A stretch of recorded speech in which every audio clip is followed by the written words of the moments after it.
Édouard Martin, bonjour. Vous êtes député européen, mais dans une autre vie pas si lointaine, vous étiez ouvrier, syndicaliste et n'ayons pas peur des mots, le Fort Engueul de Florange, un des sites sidérurgiques en France dont on a beaucoup parlé lors de la fermeture des hauts-fourneaux. Alors, au bar de l'Europe, je vous ai servi des épinards, normal, il y a du fer dedans. Et d'abord, bête question, depuis que vous êtes député européen, ça vous arrive de retourner sur les lieux du crime, de retourner à Florange ? Mais j'y vais régulièrement, j'habite à 5 km de Florange, donc je vois régulièrement mes collègues, c'est en moyenne 2 à 3 fois par mois, et donc oui, je vais régulièrement. Et vous payez des pots ? Et je paye, entre autres, je paye des pots, mais on ne fait pas que ça, on ne fait pas que boire. Alors, on échange beaucoup, on fait le point sur la situation, comment vont les collègues, comment va le carnet de commandes, etc. etc. Donc je suis ça quand même, je ne dis pas de très près, mais je suis ça. Alors 2016 risque d'être une année très difficile pour Florange et pour la sidérurgie en Europe en général. Vous avez remis un rapport ici au Parlement européen pour tirer le signal d'alarme et dénoncer notamment la concurrence des Chinois. Ils n'ont pas le droit de vendre, les Chinois ? Alors déjà, j'ai envie de dire que face à cette concurrence déloyale, Florange est le site qui s'en tire le moins mal aujourd'hui. Ça ne veut pas dire que tout le monde va bien, mais ce n'est pas une question que les Chinois n'ont pas le droit de vendre l'acier en Europe. Bien sûr qu'ils ont le droit de vendre, mais ils ont le droit de vendre aux mêmes conditions que nous.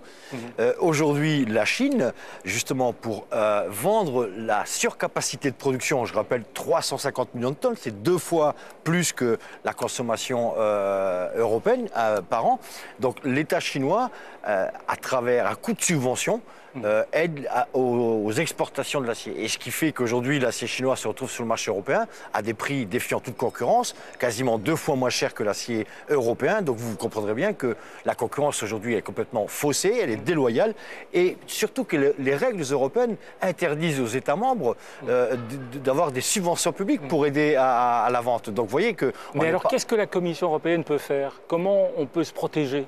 Il faut moderniser les outils de défense commerciale, un peu comme le font les Américains.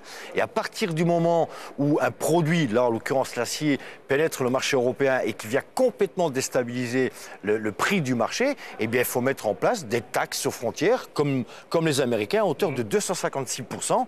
Et je n'ai pas vu la Chine déclarer la guerre aux États-Unis. J'ai simplement envie de dire que l'Europe, il faut qu'elle arrête d'être la grande idiote de cette planète-là. Aujourd'hui, les taxes maximum permis par nos règles, c'est 20%. Ça ne suffira pas à rééquilibrer justement cette économie qui est complètement faussée. Mais alors pourquoi la Commission européenne ne change pas les règles et est-ce qu'elle peut le faire? Vaste question. Si on veut, on peut. Il faut qu'effectivement, d'ailleurs, il y a eu un conseil compétitivité le 29 février dernier où la question qui était posée, est-ce qu'on est d'accord pour moderniser les outils de défense commerciale qui aujourd'hui ne sont pas adaptés? Un certain nombre de pays se sont refusés.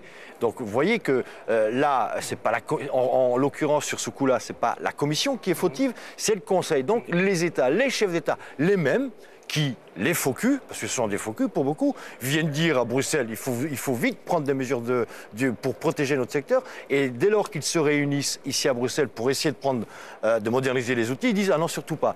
Donc vous voyez, c'est le chien qui se mord la queue. C'est beaucoup plus facile après de retourner dans son pays, de dire c'est pas moi, c'est Bruxelles. Finalement, dans ce dossier, vous vous retrouvez à côté des patrons qui s'inquiètent également. Écoutez, si se retrouver à côté des patrons, c'est effectivement défendre l'intérêt des citoyens européens, donc l'intérêt des emplois. Je rappelle qu'un emploi industriel en engendre 3 autres, donc c'est quasiment plus d'1 million d'emplois aujourd'hui qui sont impactés par cette concurrence déloyale. Si c'est ça, être à côté des patrons, alors oui, je veux bien le taxer de ce côté-là. Alors on va parler un petit peu du gouvernement français qui veut faire passer un nouveau code du travail, une réforme du code du travail pour donner plus de flexibilité aux employeurs, ce qui devrait permettre de relancer l'emploi. Mais il y a un mouvement de protestation en France qui s'appelle d'ailleurs on vaut mieux que ça. On va regarder un extrait, un petit clip de ce mouvement. On a tous fait des boulots de merde. Certains d'entre nous en font encore. Mais ce qu'on veut, c'est pouvoir vivre sans être réduit à cette seule dimension de travailleur-consommateur. Les politiques ne nous donnent jamais la parole. Aujourd'hui, il est temps de la reprendre. Eh copain, c'est quoi? Ton boulot, y a personne qui en parlera mieux que toi. Alors va sur le réseau social de ton choix, utilise le tag « On vaut mieux que ça » et raconte-nous la dernière fois qu'au taf, t'as eu l'impression qu'on se foutait de ta gueule. Alors vous êtes prêt à signer Bien sûr. auprès de ce mouvement? Et ils ont raison. Vous savez, la crédibilité d'un homme politique ou d'une femme politique, peu importe, Vous en êtes un, hein, Bien sûr, aujourd'hui. mais bien sûr. C'est le débat qu'on a régulièrement ici. C'est d'être en capacité de s'appliquer à soi-même ce qu'on préconise pour les autres. Donc, Madame El Khomri, Monsieur Valls et Monsieur Macron, ils ne seront crédibles que s'ils s'appliquent à eux-mêmes ce qu'ils veulent aujourd'hui imposer au monde du travail. De quoi s'agit-il?